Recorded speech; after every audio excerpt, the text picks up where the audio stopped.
Hello everyone, 9 June 2024 যেদিন সারা ভারতের চোখ টিভির পর্দায়, ঠিক যেদিন মাননীয় নরেন্দ্র মোদী তৃতীয়বারের জন্য ভারতের প্রধানমন্ত্রী হওয়ার শপথ নিচ্ছেন, नरेंद्र दामोदर दास मोदी একদল তীর্থযাত্রী বাসে করে জম্মুর শিবঘড়ি মন্দির থেকে মাতা বৈষ্ণোদেবীর মন্দিরে যাচ্ছিলেন। পথেই লুকিয়েছিল একদল জঙ্গি।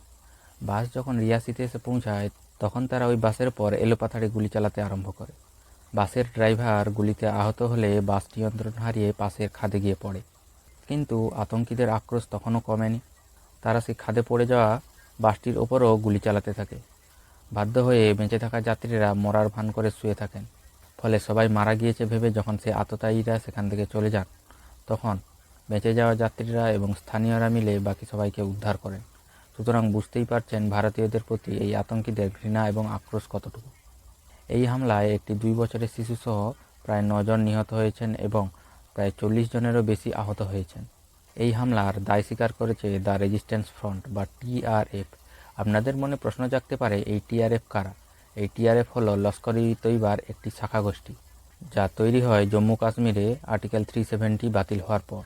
দ্য ইকোনমিক টাইমসের মতে, পাকিস্তান টেরর ফান্ডিং ইস্যুতে ফিনান্সিয়াল অ্যাকশন টাস্ক ফোর্স বা এফএটিএফ এর কাছে নিজেকে ক্লিন রাখতে টিআরএফ তৈরি করেছে। এই হামলার পর তারা এও ঘোষণা করে যে এ তো সবে শুরু। এই হামলায় সারা দেশে নিন্দার ঝড় বয়ে গিয়েছে। কিন্তু আমাদের দেশের তথাকথিত সেলিব্রিটি, যারা রাফাতে হওয়া যুদ্ধ পরিস্থিতি নিয়ে চিন্তিত, যারা all eyes on Rafa train করায়, তারা আমাদের দেশের ওপর এই আক্রমণে আশ্চর্যজনকভাবে নিশ্চুপ। এই ঘটনার পরিপ্রেক্ষিতে জম্মু পুলিশ এখনও প্রায় 150 জনকে গ্রেপ্তার করেছে। রিয়াসির এসএসপি মোহিতা শর্মা এক বিবৃতিতে জানিয়েছেন, হাকামদিন নামে এক ব্যক্তি এই হামলায় যুক্ত থাকার কারণে গ্রেপ্তার হয়েছেন। এই হাকামদিন মাত্র 6,000 টাকার বিনিময়ে এই জঙ্গিদের তাদের বাড়িতে থাকতে দিয়েছে, তাদের খাবার পরিবেশন করেছে, এমনকি নিজে গাইড হয়ে তাদের অ্যাটাক সাইটে পৌঁছে দিয়েছে। পুলিশ এও জানিয়েছে যে হামলার সময় সে সেখানে উপস্থিত ছিল। এখন দেখার আমাদের দেশের সরকার কী পদক্ষেপ গ্রহণ করে। আগের 2 টার্মে পূর্ণ বহুমত পাওয়া সরকার যেমন সার্জিক্যাল স্ট্রাইকের মতো এক গুরুত্বপূর্ণ পদক্ষেপ নিয়েছিল, এবারের জোট সরকার কি সেরকম করে দুর্দান্ত পদক্ষেপ নিতে পারবে, না কেবল মৌখিক প্রতিবাদে ক্ষান্ত থাকবে? এবং সবার কাছে আমার অনুরোধ, দেশের সুরক্ষার প্রশ্নে সবাই এক হয়ে এই বিপদের মোকাবিলা করতে হবে এবং যতবার এরকম দেশবিরোধী কার্যকলাপ হবে ততবার এদেরকে উচিত শিক্ষা দিতে হবে।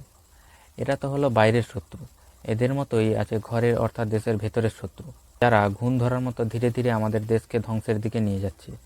দেশের আভ্যন্তরীণ শত্রুদের কথা জানতে হলে ক্লিক করুন আমার এই ভিডিওটিতে, যেখানে আমরা আলোচনা করেছি কিভাবে এরা আমাদের দেশকে বিপদের মুখে ঠেলে দিচ্ছে। আমাদের এই ভিডিওটি আপনাদের ভালো লেগে থাকলে লাইক, শেয়ার এবং কমেন্ট করতে ভুলবেন না এবং আমাদের এই চ্যানেলটিকে সাবস্ক্রাইব করে পাশে থাকুন। ধন্যবাদ। জয় হিন্দ।